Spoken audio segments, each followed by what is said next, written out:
I'm Jake O'Neill, creator of Animagraphs, and this is how a Formula One race car works.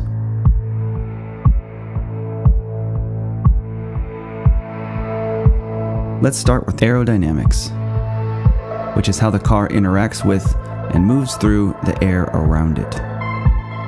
It's best to focus on overall theory here to avoid getting lost in the absolute maze of individual aerodynamic features. The front wing curves upward, forcing air to move around it in such a way that a high pressure area forms above the wing with lower pressure beneath. This pressure difference contributes to a kind of suction force called downforce that pushes or sticks the car to the track. Where the wing ends and these different pressure zones meet, the air crashes into itself, creating a spiraling vortex. Vortices cause drag, which tugs at the car, slowing it down. A cap on the wingtip interrupts vortex formation for a less intense effect. In contrast, the pointed, curved-in surfaces on the inside edge of the wing intentionally shape and direct a vortex around the floor of the car, sealing in the clean air that passes beneath. So, while vortices do cause drag, they're also a useful tool to separate and seal in different areas of airflow. As a matter of tradition, F1 cars don't have fenders, and the open, spinning wheel and tire combination is a major source of dirty, turbulent air. Turbulent air is unpredictable and not very useful for aerodynamic goals, like generating downforce.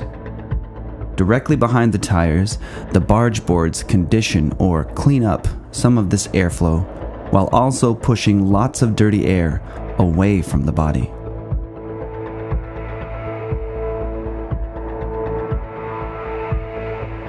The narrow gap between the car floor and the track turns the entire floor into a giant downforce generator as air squeezes, thins, and rushes beneath the car at a different rate and pressure than overhead air.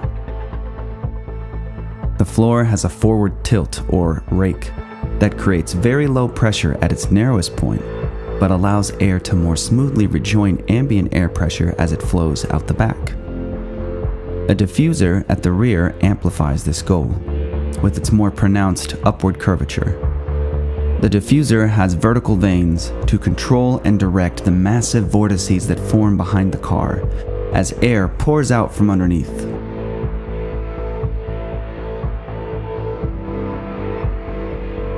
Clean air is directed into the side pods for cooling purposes. This stream passes through the car and out the back beneath the rear wing. The smoothly contoured body guides air streams gracefully around bodywork for predictable handling under extreme conditions. The upward curved rear wing, which is another critical downforce generator, has notched end caps with gaps and louvers to allow some air to combine early, altering and shaping rear wing vortex characteristics. It's also where, in wet conditions, the noticeable misty wingtip vortices sometimes appear in plain sight. A hydraulic actuator tilts a section of the rear wing when the drag reduction system, or DRS, is engaged, generating less rear downforce but allowing higher overall speed.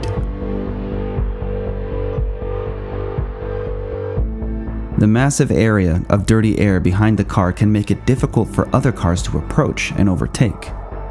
It's worth noting here that in coming years, the aerodynamic design regulations for F1 cars are set for major changes to encourage closer racing and overtaking. The airflow pattern might look more like this than the current wide, dirty wake. Now let's go underneath this exterior bodywork, starting with the core support structure. A carbon fiber shell called a monocoque, the engine heads and block, and the gearbox enclosure form the main structural support for all other systems. There's no additional frame or chassis underneath.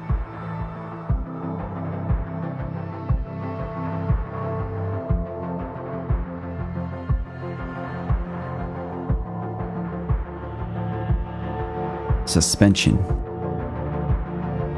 Both front and back suspension setups share similar components: upper and lower wishbone arms with a push or pull rod. The wishbones are rigid structural supports with limited vertical travel.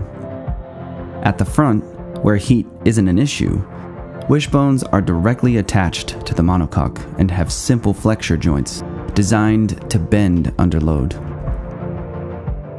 At the rear, where engine heat can be intense, spherical bearings are used. The push or pull rod is where the action happens. Our model has push rods in the front and pull rods in the back, which simplified just indicates how the system is mounted: to push or pull connected suspension parts. If parts can be mounted down low for a lower center of gravity, all the better. The pull rod connects to a rocker and damper, which we call shock absorbers in normal cars. But instead of large coiled springs, F1 suspension uses a small metal rod called a torsion bar that twists under load. One side of the torsion bar moves with the outer cylindrical shaft, while the other side is stationary.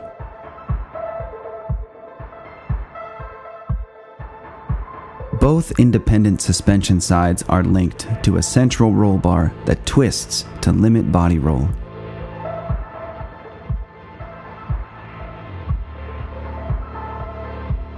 Heave is the vertical position of the car, which is critically important for proper aerodynamics.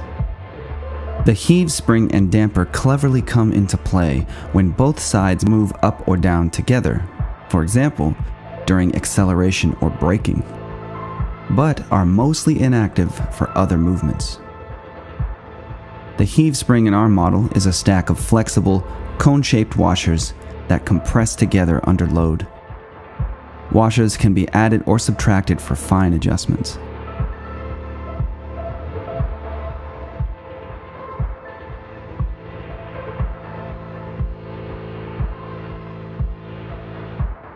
The front suspension handles similar tasks to the rear, but with different techniques. The steering system is closely packaged with front suspension. A track rod links each tire to a fairly standard hydraulic rack and pinion setup, with the steering column extending into the cockpit. The rear suspension has a track rod as well for vertical tire angle adjustment.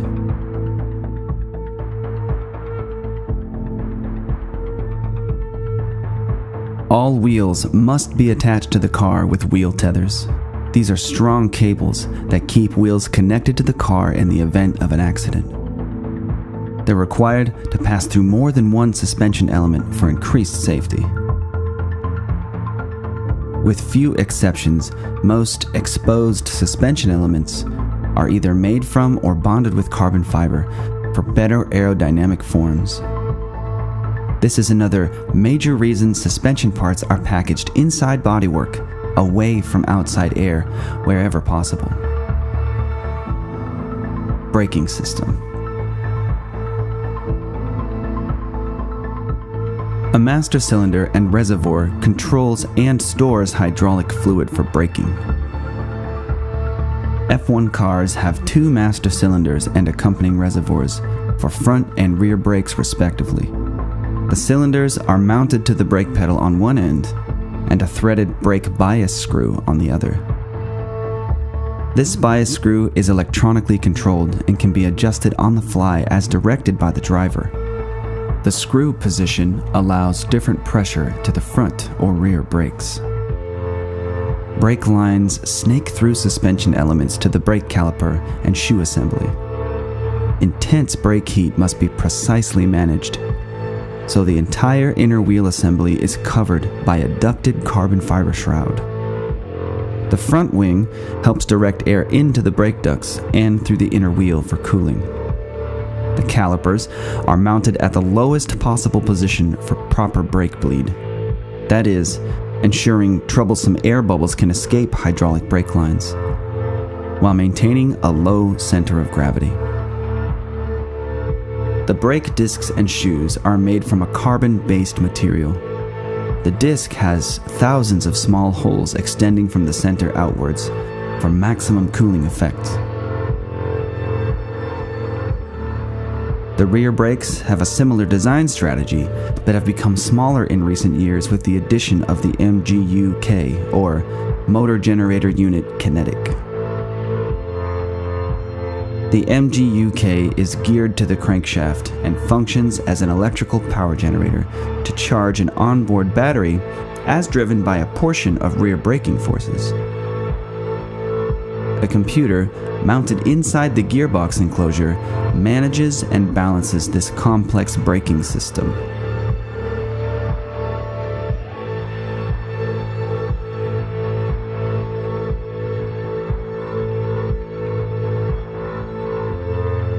The wheels are secured to the hub with a single wheel nut.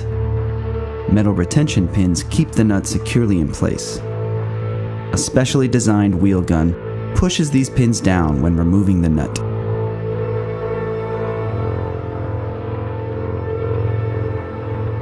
Engine and associated systems.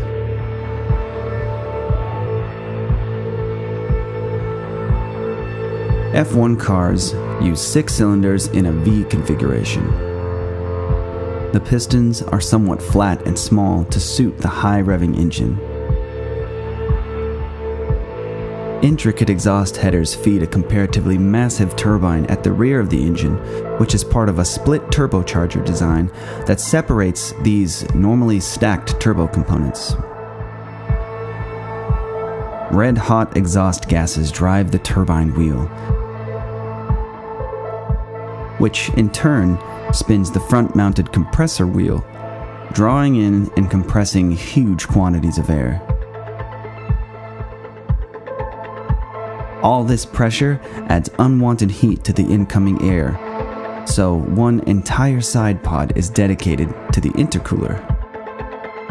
The path of incoming air looks like this. The compressor draws air in through an intake duct mounted in the roll hoop above and behind the driver's head. Hot air leaves the compressor towards the intercooler. Side pod air rushes by the intercooler's tubes and fins, cooling the compressor air inside.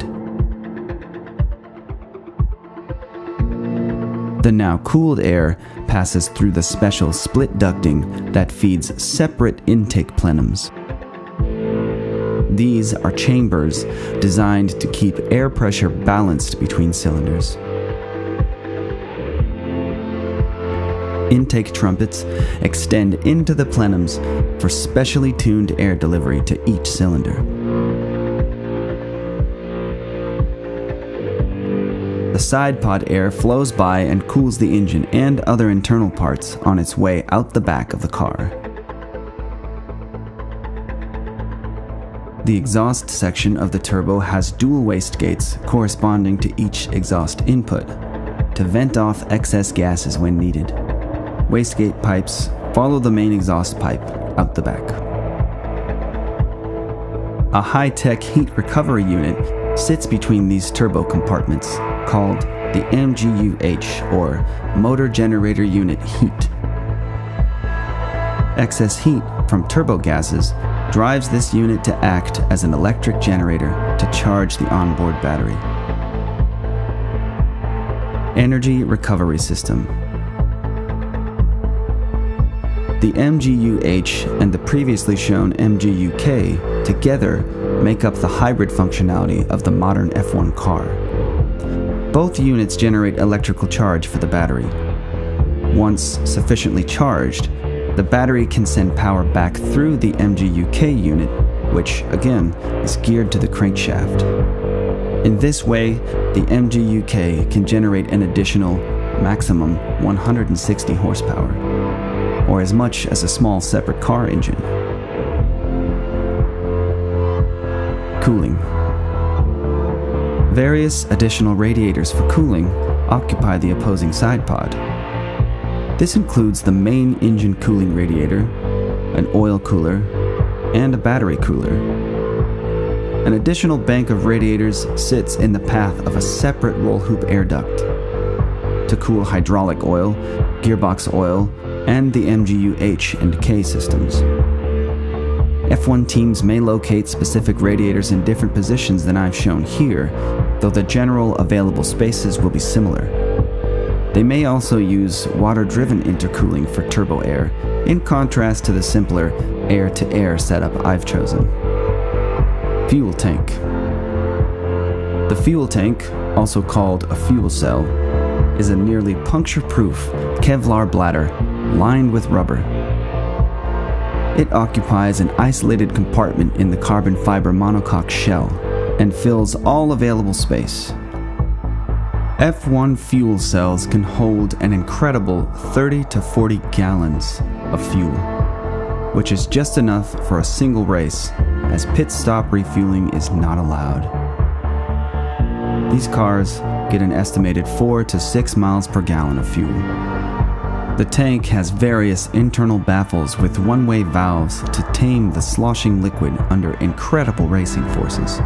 The goal is to keep the large fuel mass centered and low, and also to prevent foaming and fuel pump starvation.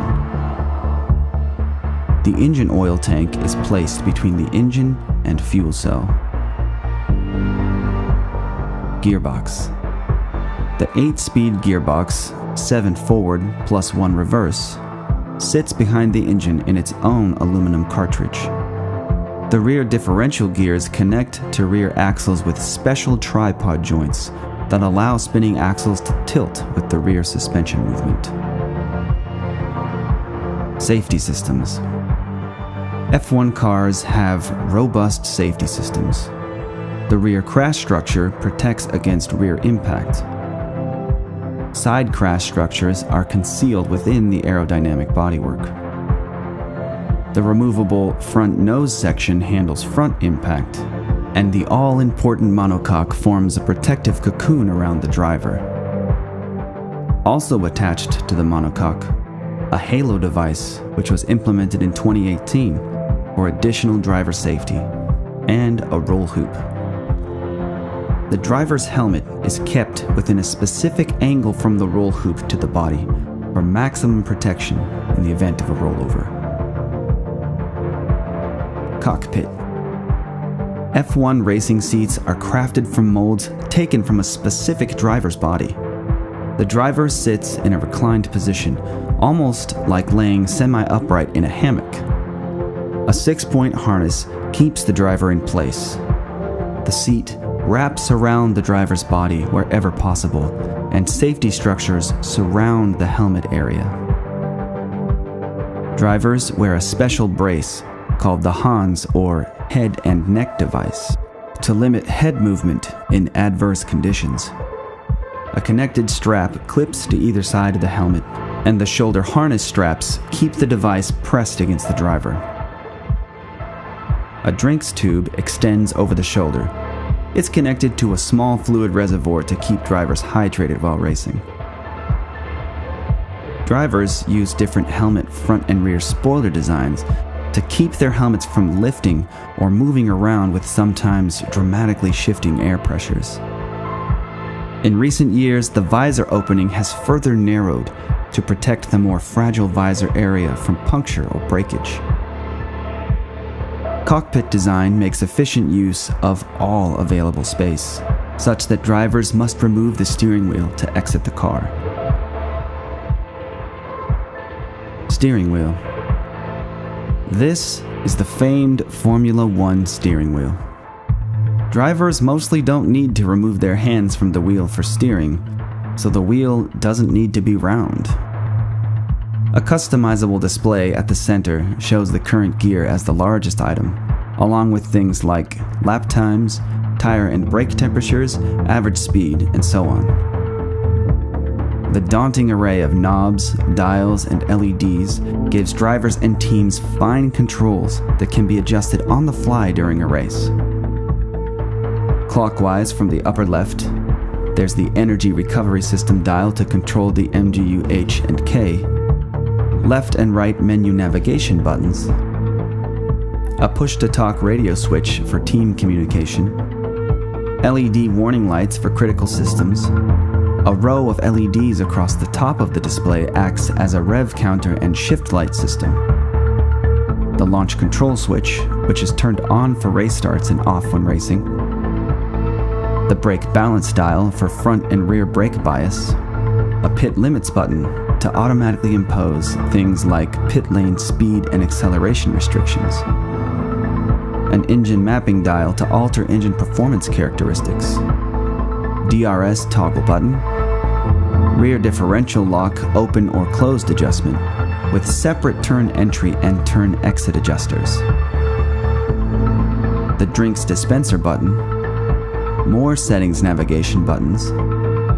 3 programmable preset dials for the engine, chassis, or suspension, and a scenario selector for things like wet weather or tire preservation presets. The neutral button is for neutral and reverse gears, which can't be selected with rear paddle shifters. A message OK button, an overtake button to instantly apply optimal settings for overtaking, and finally, a hydraulic settings dial to control the complex hydraulic components spread throughout the car, for example in the gearbox and suspension systems. Paddles at the back of the steering wheel handle gear shifting up or down. The middle paddles are driver customizable, and both bottom paddles actuate the clutch. Only one clutch paddle can be used for race start. Once in motion, the clutch isn't needed for gear shifting. Further down into the cockpit, we see the gas pedal, with contours to wrap around the driver's foot so as to keep pedals completely separate, and the brake pedal on the left. Sensors. There are sensors all over these cars.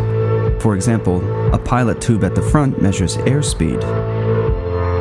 The driver's custom-molded earplugs have an accelerometer to track head movement. There's a microphone at the rear to pick up exhaust sound. For size comparison, here's our average height driver model standing beside an average-sized car, next to our Formula model.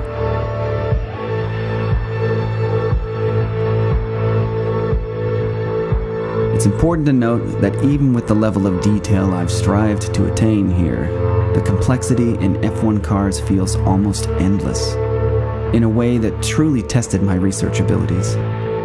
They really are incredible racing machines.